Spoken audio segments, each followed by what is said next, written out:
Well, in taking Mrs. Frederick's advice, Jane helped Mr. Ace put over a big deal by entertaining a prospective customer. Mrs. Frederick is the new next-door neighbor who takes the credit for Mr. Frederick's business success. This episode takes place the following morning in alternating scenes between Mr. Ace's real estate office and the Ace's bungalow. But first to the office. Dr. Fredericks has just entered. Listen. Well, good morning, Baxter. This is Fry. You busy? No, not especially. Come in. Sit down. I haven't much time, and I won't take up too much of yours. I've come here with some friendly advice and a word of warning. Well, sit down and let's...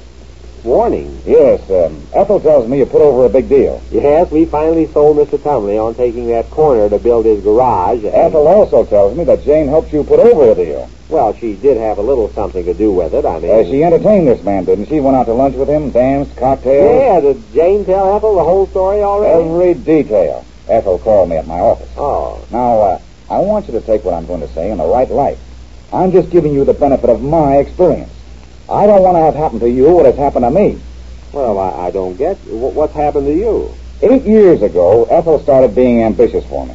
She decided to take an active part in my business affairs. She made up her mind that I was going to be a success. For 8 years, she's constantly nagged and stood over me with a whip. She has her hand in every deal I make. Why, she makes it her business to meet every customer personally. She makes a dinner party out of every deal I start. You know, I don't have one free minute to do anything I'd want to do, to forget business. I tell you, once you let your wife become a silent partner in your business, you're a goner like me. Now, your wife has only just started. So I sneaked over here to tell you to stop her before it's too late. Well, I'm rather embarrassed. I mean, I don't think you should have told me all your personal... Man, I'm doing you a big favor. Well, You don't know what it is to have your wife taking credit for everything you do, whether she has a hand in it or not. You don't know what it is to have your wife calling you 3 or 4 times a day checking up on you. But that's what's going to happen to you if you don't put a stop to this thing right now. Oh, no, I don't think I'm going to have that trouble just because Jane happened... That's what I thought. But you're going to get caught in this thing just like I did. That's why I'm here to give you this advice. You've still got time. As for me, well, that's too late. Well, now, wait a minute. In the first place, I'm pretty sure that won't happen with me. You don't know Jane. I know my wife. And I know she's got Jane under her wing. Yes, I know, but I still know Jane. Now, in the second place, I don't see why it's too late for you. Why don't you speak up? After 8 years? Sure, what difference does it make? Put your foot down. After all, you're the man of the house. I sometimes wonder. Oh, snap out of it. You ought to teach her a lesson. Show her that she can't do these things. Show her that you know more about the printing business than she... Wait a minute. I've got an idea. My partner, Mr. Neff, is on his way over here now. Neff? Yes. But I don't see Wait how a minute. I'm thinking this out. Your wife thinks that she can help you put over every deal you start out after. Now, Mr. Neff is on the board of city aldermen. He can swing a lot of printing business your way. Where's your wife now? Ethel? Home, I guess. Why? Well, all you'd have to do is to let her know the Neff's going to be here. That would bring her down here, wouldn't it? Like a fire alarm. Fine. Now, Mr. Neff will be here in a few minutes. I'll introduce you. I'll suggest that he throw some printing business your way. We keep him here talking to him. Your wife comes in. She starts out on Neff. And if you know Neff like I know it, call her up. But I don't get it. Call her up, will you? If there's anything he hates, it's women butting into business. He'll stomp out of here so mad he'll swear you'll never get a red cent out of him. And that's your cue to turn to Ethel and tell her off for making you lose a deal. Oh, I see. Say, do you think it'll work? Have you met Neff? Well, no, but Well, take it from me. This is going to fix it. I'm going to fix you up in great style. Now, hurry and call your wife. Just drop a hint that you're here and Mr. Neff's coming over. Tell her you might be able to get some business out of it. That's all I'll have to tell her.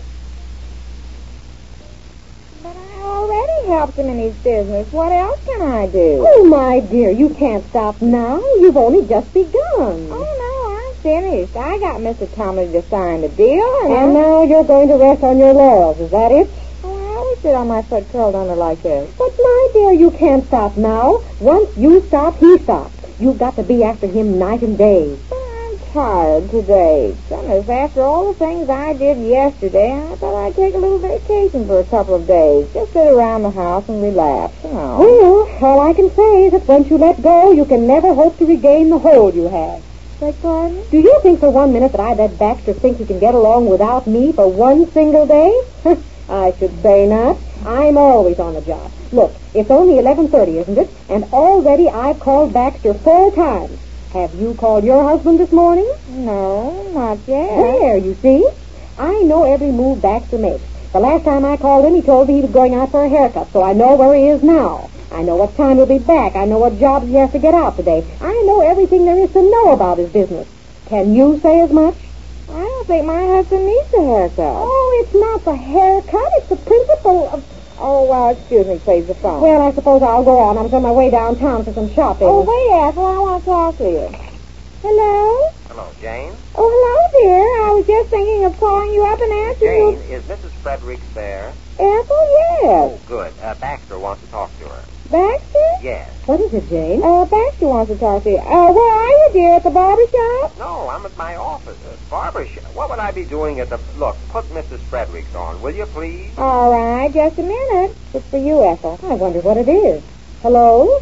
Hello, darling. Where are you? I happened to drop in at Mr. Ace's office, and he tells me... You didn't tell me you were going there. I know, darling, but I happened to drop in, and Mr. Ace tells me Mr. Neff is on his way over. And I thought this would be a good time to try to land him for some of that printing business the city has. Mr. Neff? Really? Uh-huh. Oh, yes, of course.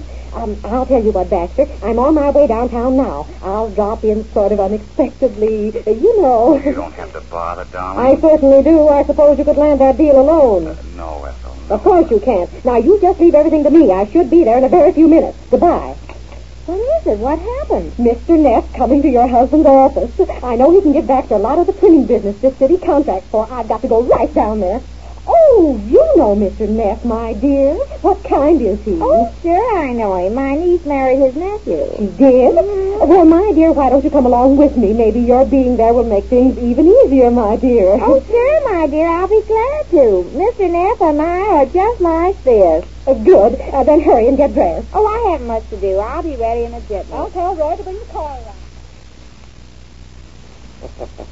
I told you it was work. She fell for it, didn't she? Yes, it's worked so far, but where's Mr. Neff? I thought you said he'd be here in a few minutes. Oh, well, he should. He said 11:30.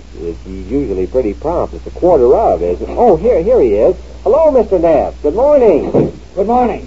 Where's that contract? Oh, I got it right here. Signed, sealed, and delivered. The idea of that man walking out of this office to go dancing in broad daylight. Where's his signature? Right there. Well, that's pretty good work. Oh, Mr. Neff, this is a neighbor of mine, Mr. Frederick. Glad to know you, Mr. Neff. How do you do? Well, I'd better take this contract over to the bank and put it away for safekeeping. Okay, just as you say. Oh, Mr. Neff, meeting you here has sort of reminded me of something. You're on the board of City Alderman, aren't you? What about it? Well, I'm in the printing business, the Fredericks print shop. Oh, yes, I meant to tell you, Mr. Neff, in case you can throw any business Mr. Frederick's way, I'd appreciate it as a personal favor. I never mix friendship with business. I don't blame you, Mr. Neff.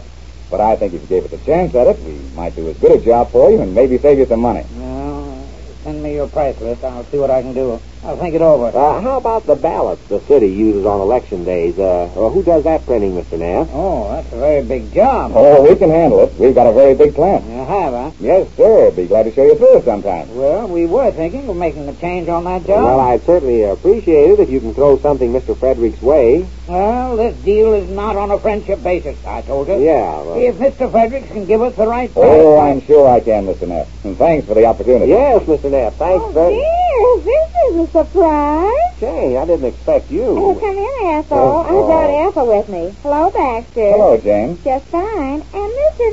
Neff. Well, this is a surprise. Oh, Mr. Neff, this is my friend, Mrs. Frederick. How do you do? Well, goodbye. Oh, Ethel, Mr. Neff was just saying he might give Baxter a printing job. Not the Mr. Neff. What's that? Not the Mr. Neff. T-Y-N-F, madam, if that means anything to you. If it means anything to me, as if that name doesn't mean something to everybody in this city. I try to be an honest, upright citizen, madam. Try to be. Oh, you're so modest, Mr. Neff. Isn't he, my dear? Yes, isn't he, my dear? No, you're nothing as I had pictured you. Very interesting, Mrs. Frederick. Of course, I've heard about you for years. Where was it only the other day I overheard some women talking about Mr. Neff? Don't look at me. I didn't say anything about Mr. What was Neff. that, madam? I was trying to remember where I overheard some women talking. Oh, yes, they were club women.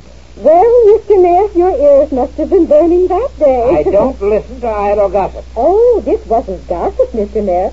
What they said certainly makes me proud to meet you now.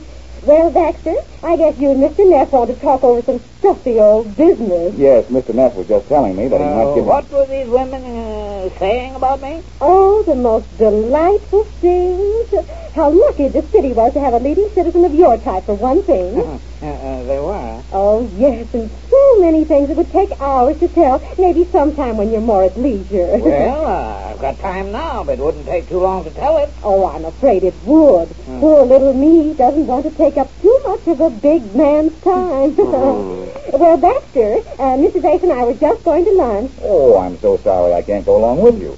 I've got to get back to the plant, darling. Oh, what a shame. Mr. Ace, how about you? Oh, no, I've got a lot of work to do around here. Oh, what a shame. Mr. Neff, how about you? What? Oh, what a shame. Oh, Jane, Mr. Neff couldn't. Although I could take time out to tell you about all the nice things I heard. Well, I don't know. I might be able to make it. I have to eat. What? Come along, ladies. Oh, let's don't waste time. Well, here we go again, dear. What a delightful surprise. Oh, Mr. Neff, you're too kind. Not at all. Not at all. You certainly fixed that.